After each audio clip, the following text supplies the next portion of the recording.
देखो ये सवाल है ना, थोड़ा ट्रिकी है। ट्रिकी जानता है ना, थोड़ा कन्फ्यूजन पैदा करने वाला है, लेकिन कोई कन्फ्यूजन नहीं होना है, बहुत ही आसान है। देखो समझो, यदि बहुपद px के लिए करा, यदि बहुपद px के लिए p-1 बराबर 2, p-1 बराबर 2, यानी बहुपद में x की जगह पर चाहे जो भी चर है उसमें हम x की जगह पर -1 रखेंगे तो आता है 2।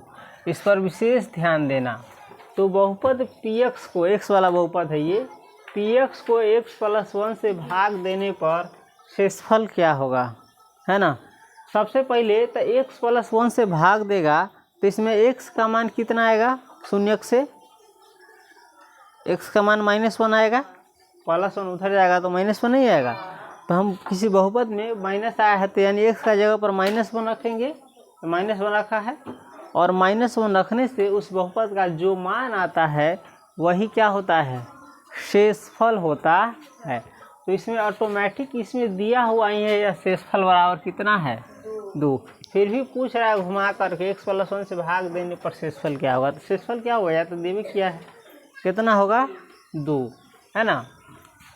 तो हम चाहे तो बना भी सकते हैं, चाहे डायरेक्ट आंसर मार सकते हैं 2। समझ गया, क्या होगा, 2 आंसर। क्यों होगा 2, क्योंकि यहीं पर दिया हुआ है p-1 बराबर 2, यही क्या है, शेषफल है।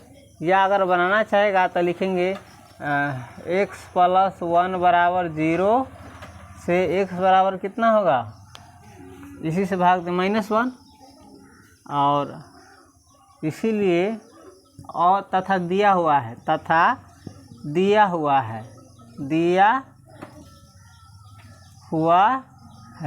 है कौन सी, p, और -1 निकला है तो -1 बराबर कितना, 2 दिया हुआ है ना।